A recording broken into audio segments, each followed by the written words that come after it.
Steph Hodge with BoardGameGeek here. Joining me today with Josh and Thor of Exploding Kittens, and we get to look at a game of cat and mouse. How are you guys doing today? So far, so good. Steph, Great. how are you? Oh, I'm doing fantastic. And anything with this much color, I'm very excited about. That's one of my favorite things about showing the game off on Zoom is just how bright it is, and I need to do a little selling. Look how pretty that is. Oh my goodness. That's amazing. So tell me, where did this idea and game come from? Like, do you guys have the inside know of like why this came to be? Very specifically why I asked Thor to join me today. My name is Josh, and Yeah, again, I'm on the marketing team for Exploding Kittens. Please, Thor, introduce yourself and maybe get us started on how this thing came to life.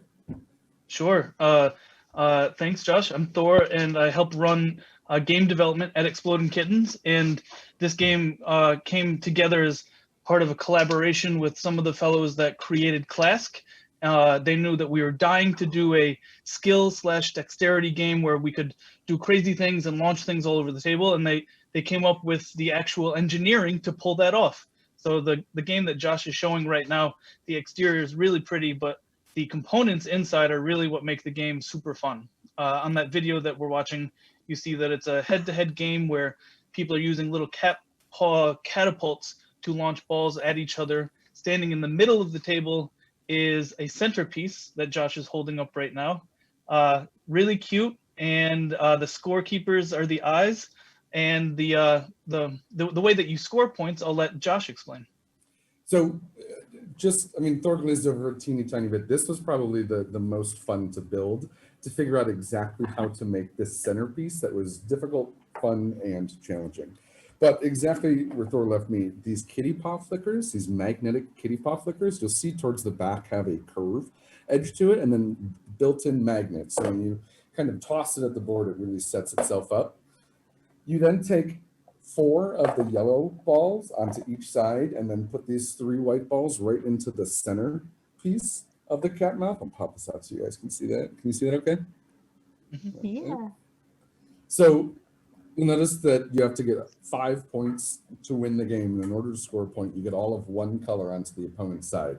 So you can either rapid fire fling all yellow balls onto the opponent's side. You can use a little bit of like the focus and the angling of the catapult to try to knock one of the teeth onto your opponent's side, or you can use all of your skills and all of your precision and knock the one black nose ball out onto the opposite side. And on the black side, you pause, reset the game, somebody gets a point, and you go back. First person to 5 wins.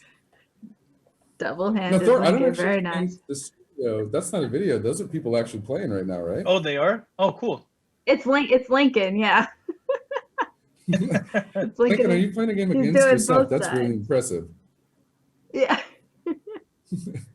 But I don't think any teeth have fallen yet, so he has to work on his aim a little bit, maybe. That was, yeah, absolutely. That's one of the, honestly, my favorite parts of it is trying to find that exact point in which you have it score just right through the mouth, and you get that perfect angle where you just rapid fire launch them back through. It's clear you have the skills. Oh my goodness. A teacher practice. Also, I started with that white ball. Quick note, because there's only 3 of these, so as soon as one's on my side, I got to prioritize that one to get it over. Oh, okay. So there's different color balls there. I thought there's just yellow, but I can't really see. So 3 different color balls. Yeah, no, absolutely. You have the yellow main, and then you have these white ones that sit right in the centerpiece. And that was probably the most difficult part to design. That's this bad boy right here. Oh, do those represent the teeth? Is that what that is? Yep. Ah, I see. I understand. Yeah. Okay. And then I just scored a point, so then I get to move my marker to 1, but you'll notice that the enemy moved on your side. So it's first person to 5 is going to win this round. And then this is our first 2-player game, but we know that this isn't just for 2 people. So on catandmouth.game, the website that we built for it, there's also a tournament app where you can put in the information of all the people that you're playing with. We'll create a tourney for you. You click through the winners to see who the actual cat and mouse champ is. No, so it definitely gives me that class kind of feeling of you can't just play one game because No. obviously you got to get your revenge if you lose. That's exactly it. Which The other thing, everybody loses against you, Josh. So I know we just did a Toy Insider event where me and the other part of my marketing team, we played for like a solid 8 hours, and she had me run for the money for a while, but then you get that like eye of the cat and you just kind of rapid fire flick to win. all right, so let me know where can people find a game of cat and mouse. So Game of Cat and Mouse, you can find it exclusively at explodingkittens.com or with our retail partner Target and on target.com. It's at $24.99 at retail. Okay, well, it's you get this cool little like rainbow box, which I absolutely love, and a nice like setup here. So it's a really cool looking dexterity game. So this is one that everybody should check out. Thor, what's your Is there anything else you wanted to tell mode? us about it? What's that, Josh? Thor, what's your I always try to rapid fire the yellow over, but what's your preferred like strategy? I don't think I've ever asked you specifically. I go for the nose. Every time? Just the nose?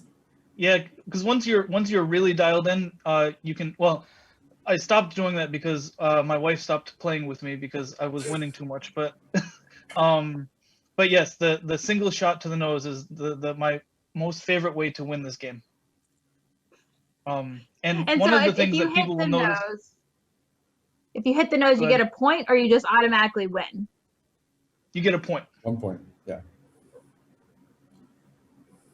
Okay. But one of the things that people will notice when they get the game is a lot of this is a sort of a feature because when we first started developing it, as you might imagine, those balls were flying all over the place. We're having to stop the game every single turn. But the balls that we've got in there now they're specially picked because they've got a really low bounce rate, which is sort of, you can't tell quite from how Josh is squeezing it, but they're just a little bit squishy. So it's a good game to play around the house. You lose far fewer balls than you might expect, and the game is pretty quick. So you can sit down, play for 5 minutes, and then start a new game right away. Okay. Eric is saying 1 point whenever you get all balls of one color on the opposite side. Exactly. Also. Yep. Okay. Excellent. And so our first 5 points seems very simple and exciting and fun. So I really appreciate you guys showing us how to play and having Lincoln play himself over there for the whole duration. I love that. He's video. been doing so good. I think I've only seen him lose like one ball, but the fact that he can like, I feel like we should have like a speed round, myself versus Lincoln. Whoever can score either side wins. Can your studio hear us talking? Yeah. Yeah. You ready? Yeah. Yeah. I don't know. What do you think? Yeah. First to knock out the nose ball. First to get all the yellow on the one side.